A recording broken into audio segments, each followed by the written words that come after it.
नमस्कार मित्रांनो, मुकुंद बन मराठी भक्तिमय या यूट्यूब चॅनलमध्ये आपले स्वागत आहे. आपण रात्री जंगलातील एक रहस्यमय मुलगी जिचा एपिसोड नंबर 2 सादर केला, तर पुढचा भाग सादर करायचा का? चला तर मग आपला प्रतिसाद थोडासा व्यवस्थित वाटला. बऱ्याच लोकांनी हा व्हिडिओ पाहायला, लाईक केला आणि हे पाहून मला देखील आनंद झालेला आहे. म्हणून याचा तिसरा भाग या ठिकाणी मी आपल्यासमोर सादर करत आहे. तर मित्र हो, काल आपण ऐकलं होतं कालच्या एपिसोडमध्ये पारस नावाच्या मुलाची एक कथा आहे. हा पारस त्या ठिकाणी जंगलामधील त्या मुलीला भेटून आलेला असतो आणि जंगलामध्ये ज्यावेळेस त्यांची भेट झाली असती त्यावेळेस पारसला थोडी भीती देखील त्या मुलीबद्दल वाटलेली असते. तर चला आता पुढील भाग आपण या ठिकाणी सुरुवात करूया. दुसऱ्या दिवशी हा पारस आपल्या त्या झोपडीमध्ये त्या ठिकाणी त्या मजूर काकासोबत, मिस्त्री काकासोबत सकाळचा नाश्ता केला, रात्रीचं जेवण केलं, दिवसभर गप्पा गोष्टी केल्या आणि रात्री झोपला. दोघं देखील त्या झोपडीमध्ये आपापल्या अंथरुणावरती झोपले होते. झोप लागल्यानंतर त्याला स्वप्न पडलं होतं आदल्या रात्री देखील की मुलगी ती स्वप्नामध्ये येऊन पारसला विचारू लागली होती, पारस, तू मला भेटायला काल का बरं नाही आलास? मी त्या ठिकाणी तुझी खूप वाट पाहिली. तू आला नाही म्हणून माझ्यावर नाराज आहेस का? तुला माझी मैत्री आवडली नाही का? अशा प्रकारचं मुलगी पारसला त्या ठिकाणी विचारू लागली होती. पारस या ठिकाणी झोपी गेलेला होता आणि अचानक त्या ठिकाणी त्याला त्याच्या झोपडीमध्ये सुगंध अशा प्रकारचा त्या वातावरणात पसरला, त्याच्या नाकामध्ये जाणू लागला होता. अतिशय ताज्या फुलांचा वास असावा अशा प्रकारचा वास त्याच्या नाकामध्ये शिरल्यानंतर थोडंसं जागा झाला झोपेतून आणि विचार करू लागला, पाहू लागला आजूबाजूला, हा वास कुठून येतो आहे. नेमकं तेवढ्यामध्ये मात्र त्याचं लक्ष आपल्या उशाला गेलं पाठीमागं. तर त्याच्या उशाला तीच ते जंगलातील सुंदर मुलगी त्या ठिकाणी त्याच्या उशाशी बसलेली त्याला दिसली आणि ती त्याच्या कानामध्ये हळूहळू कुजबूज करू लागली होती. पारस, उठ ना पारस, बघ तू मला भेटायला आला नाही, पण मी तुला या ठिकाणी भेटण्याकरता आलेली आहे, उठून बस. पारस ज्यावेळेस त्या मुलीकडे पाहतो, अतिशय घाबरला हा पारस आणि घाबरून त्या ठिकाणी आपल्या त्या काकांना उठवण्याचा प्रयत्न करू लागला होता, हात लाव हलवून. तेवढ्यामध्ये त्या मुलीनं आपल्या तोंडावर ते बोट ठेवलं, श असा आवाज केला, थांब पारस, त्यांना उठू नकोस, मी केवळ तुझ्यासाठी या ठिकाणी आलेले, तुला भेटण्याकरता मी या ठिकाणी आले, तू त्यांना कशाला आपल्यामध्ये उठवतो आहेस? मग त्यावेळेस पारसचा थोडा नाईलाज होतो. ती मुलगी पारसच्या हाताला धरून उठून बसवते आणि हळू आवाजात त्या ठिकाणी पारसला बोलते, खरं सांग पारस, तुला या ठिकाणी आपली मैत्री आवडली नाही का? काही अडचण आहे का? कुठल्या मनामध्ये शंका आहेत का? भीती आहे का? असं काही असेल तर मला स्पष्ट सांग. तेव्हा पारस त्या ठिकाणी बोलण्याचा प्रयत्न करू, परंतु काकाची झोप चाळवेल म्हणून हा काही त्या ठिकाणी बोलत नाही. मुलगी पारसचा हात धरते आणि पारसला म्हणते, चल आपण बाहेर फिरू, थोडं बाहेर मोकळ्या गप्पा करता येतील आपल्याला. तेव्हा पारस त्या मुलीसोबत झोपडीच्या बाहेर येतो. रोडवर त्या ठिकाणी ते दोघंजण चालू लागतात आणि चालत चालत गप्पा मारतात. त्यावेळेस पारस त्या ठिकाणी बोलतो की मला असं समजलं होतं की या ठिकाणी जंगलामध्ये भूत, पिशाच, चुडेल अशा प्रकारचे आत्मे त्या ठिकाणी वावरत असतात आणि आपली भेट तर खरोखर त्या जंगलामध्येच झालेली आहे. म्हणून मला तुझ्याबद्दल थोडीशी भीती या ठिकाणी वाटू लागलेली आहे. तर तू कोणी चुडेल तर नाहीस ना, भूत तर नाहीस ना, पिशाच तर नाहीस ना? अशा प्रकारचा हा पारस त्या मुलीला विचारू लागतो. पारसचं हे बोलणं ऐकून मुलगी मोठ्याने खळखळून हसायला लागते आणि हसणं थांबल्यानंतर त्या ठिकाणी पारसला हसून बोलते, तसा काही प्रकार नाही, मी चुडेल नाही, भूत नाही, पिशाच नाही, मी तुझ्यासारखीच एक सामान्य मुलगी आहे. आणि असं बोलत बोलत हळूच तिथे जंगलामध्ये शिरतात.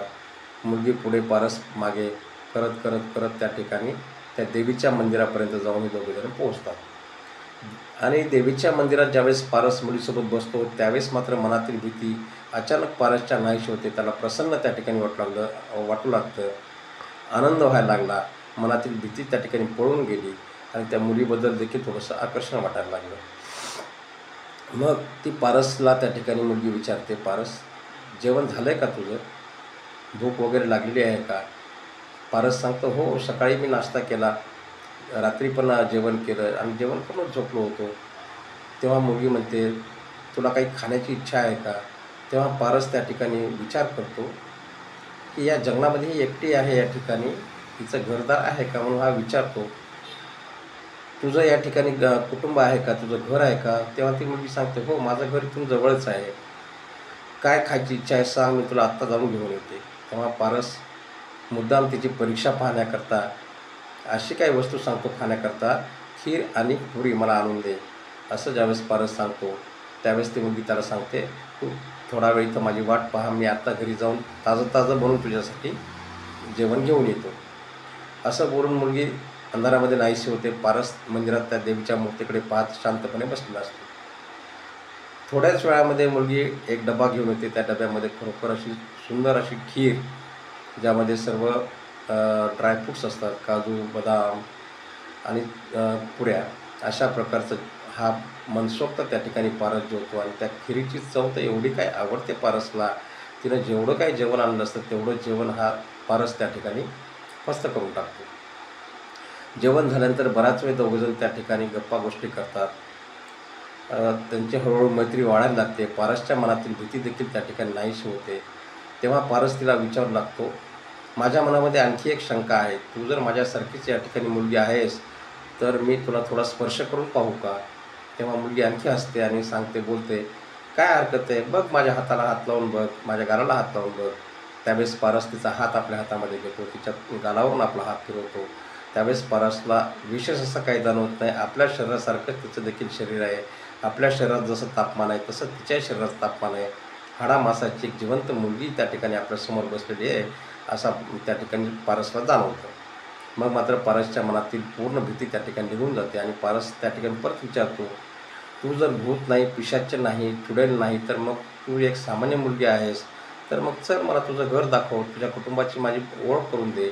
तेव्हा ती मुलगी त्या ठिकाणी गोलमोल उत्तर देते आणि सांगते, योग्य वेळ आल्यानंतर मी तुला माझ्या घरी नक्की घेऊन जाईल. असं त्या ठिकाणी पारससोबत मुलगी बोलते. असं करता करता पहाटेचे 4 वाजतात आणि मग ती मुलगी पारसला म्हणते, चल पारस, मी तुला तुझ्या रूमपर्यंत, त्या झोपडीपर्यंत नेऊन सोडते. आणि दोघेजण त्या मंदिरातून उठतात, चालत चालत जंगलाच्या बाहेर येतात. झोपडीच्या दारापर्यंत आणून त्या ठिकाणी पारसला मुलगी सोडते. पारस आपल्या रूममध्ये जातो आणि पाहतो तर काय, ते काका ढाराढूर झोपलेले असतात. त्यांना कुठल्याही प्रकारची कल्पना नसते, झोपेमध्ये असतात. हा पारस देखील आपल्या अंथरुणावर जाऊन झोपतो. मुलगी जंगलामध्ये परत निघून जाते. सकाळ झाली. सकाळ झाल्यानंतर काका उठतात, तर पारस हा झोपलेलाच आहे.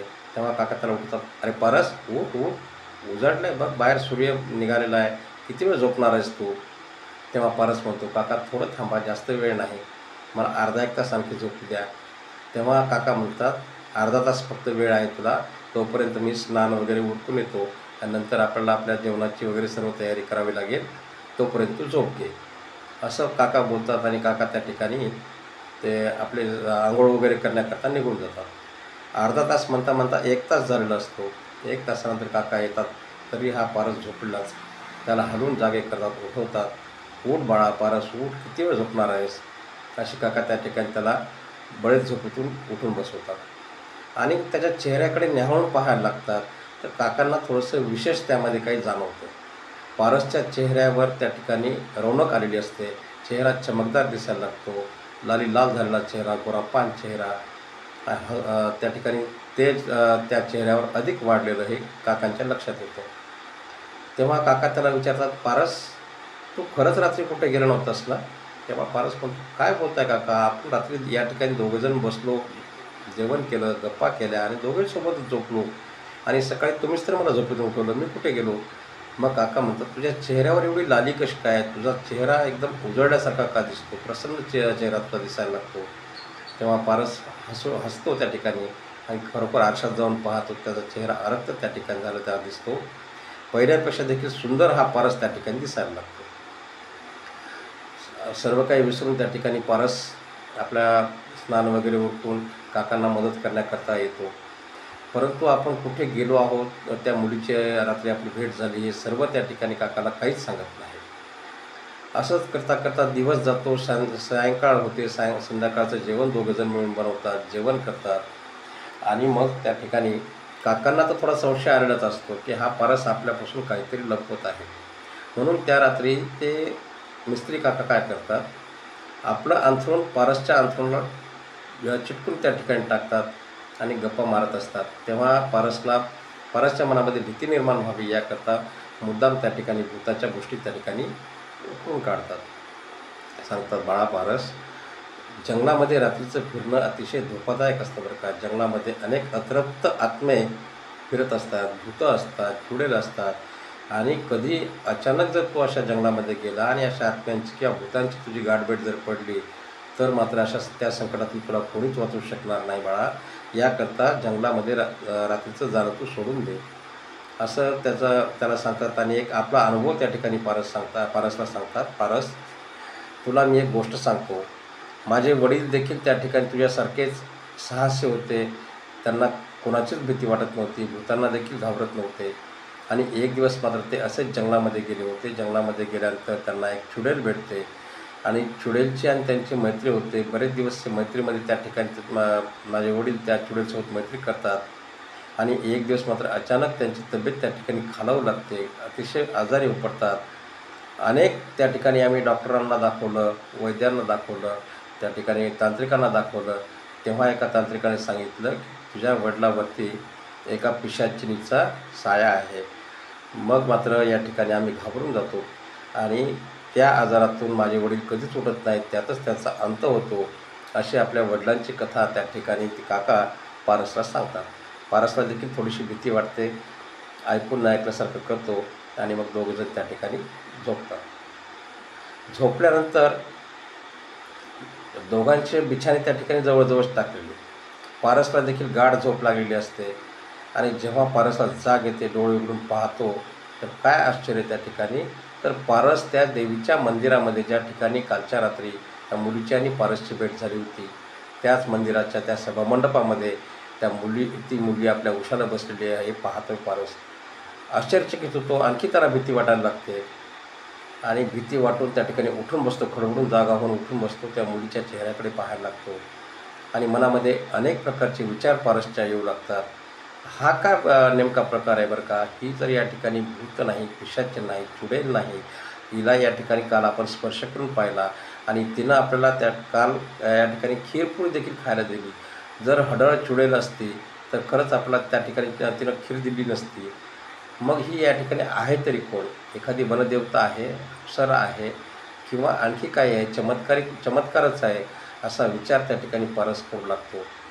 आणि त्याच्या मनामध्ये विचाराचं द्वंद्व युद्ध सुरू असतं. हे ज्यावेळेस ती मुलगी पाहते आणि हसून त्या ठिकाणी पारसला बोलते, पारस, तुझ्या मनात काय चाललं आहे मला समजलं बरं का. काय विचार करतोस तू, या ठिकाणी कसा आलास, मी तुला उचलून आणलं का, असं वाटतंय का तुला? तसं नाही पारस, तू एवढा हट्टाकट्टा या ठिकाणी, मी मात्र नाजूक कोमल, तुला मी उचलून कसं काय आणणार आहे. मी रात्रीच्या वेळेस तुझ्याकडे आले, तू डोळेच उघडत नव्हता, मग मी तुझ्या हाताला धरलं आणि तू माझ्यासोबत चालत चालत इथपर्यंत आला. अशा प्रकारचं सर्व त्या ठिकाणी पारसला ती मुलगी सांगते. त्या पहाटे 4 वाजेपर्यंत दोघेजण त्या ठिकाणी गप्पा गोष्टी करतात. कालच्याप्रमाणेच आज देखील त्याला चांगल्या प्रकारचं भोजन त्या ठिकाणी मुलगी खायला देते आणि 4 वाजता मात्र मग त्या ठिकाणी पारसला घेऊन मुलगी पारसच्या त्या झोपडीकडे जायला निघते. 4 वाजता ज्यावेळेस त्या झोपडीच्या जवळ जाऊन पोहोचतात आणि मुलगी जंगलामध्ये निघून जाते, तेव्हा काय पाहतो पारस, तर ते काका बिछाण्यावर उठून बसलेले असतात आणि दरवाजाकडेच टक लावून पाहतात. तेवढ्यात हा पारस पोहोचतो. पारसला पाहिल्यानंतर काका त्या ठिकाणी धावतच पारसजवळ जातात, पारसला आतमध्ये ओढून घेतात आणि कुठे गेला होतास पारस तू, मी तुला किती शोधलं, आपल्या साईटवर जाऊन पाहिलं, तू ज्या ज्या ठिकाणी जातोस त्या त्या ठिकाणी पाहिलं, फक्त जंगलामध्ये मी, कारण मला भीती वाटते म्हणून जंगलात पाहायला मी आलो नाही, तर नेमका तू कुठे गेला होता. तेव्हा मात्र पारसला प्रश्न पडतो की आता आपलं पितळ उघडं पडलं आहे, आता लपवण्यात काही अर्थ नाही. असा विचार करून पारस सर्व काही, त्या मुलीची झालेली भेट, तिनं खाऊ घातलेले पदार्थ आणि त्याच्या मनातील शंकांचं केलेलं समाधान, हे सर्व काही त्या ठिकाणी काकांना सांगतो. पण काका त्याच्यावर रागावतात आणि बोलतात, पारस, अरे तू आणखी बच्चा आहेस बाळा, तुला खरोखरच या गोष्टीचं ज्ञान नाही. चुडेल सुरुवातीला असंच करतात, विश्वासामध्ये त्या व्यक्तीला घेतात आणि त्यांचा वेळ साधली मग मात्र त्याला त्या ठिकाणी हातमाग करून त्याला आपल्यासोबत त्याला मारून आपल्यासोबत त्याचा आत्मा घेऊन जातात असं पारस सांगतात आणि सांगतायत पारसला, पारस तू आता या ठिकाणी बिलकुल राहू नको. आपला ठेकेदार दुसऱ्या साईटवर आहे ना, तू त्या साईटवर कामाला जा. जर तू या ठिकाणी नाही भेटलास तर त्या मुलीची आणि तुझी देखील भेट होणार नाही. याकरता बाळा तू आता उशीर करू नको. तुझ्याकडे पैसे नसतील तर मी पैसे देतो, पैसे घे आणि तू आत्ताच्या आत्ता या ठिकाणाहून निघ. तेव्हा पारस मग थोडा वेळ विचार करतो आणि काका खरोखर आपल्याच हिताच्या गोष्टी सांगत आहेत असा विचार करून स्नान वगैरे करतो, लवकर आटोपतो. काका त्याला नाश्ता करायला देतात, आपल्या जवळचे काही पैसे देतात आणि पारस बसमध्ये बसून ठेकेदाराकडे जायला निघतो. तर मित्रहो, ही कथा आज आपण या ठिकाणी थांबूया. याचा देखील पुढचा भाग जर आपण या ठिकाणी कमेंट करून मला सांगितलं तर नक्कीच मी आपल्यापुढे सादर करेन. आणि आपल्याला कथा कशी वाटली मला कमेंट करून सांगा. कथा आवडल्यास व्हिडिओला लाईक करा, शेअर करा आणि कमेंट करायला मात्र विसरू नका. चॅनल सबस्क्राईब करायचं राहून गेलं असेल तर कृपया चॅनलला सबस्क्राईब करा, बेल नोटिफिकेशन ऑन करा, जेणेकरून मला देखील असेच प्रोत्साहन मिळेल व नवीन नवीन व्हिडिओ आपल्यासमोर या ठिकाणी मी सादर करेन. धन्यवाद. जय हिंद, जय महाराष्ट्र.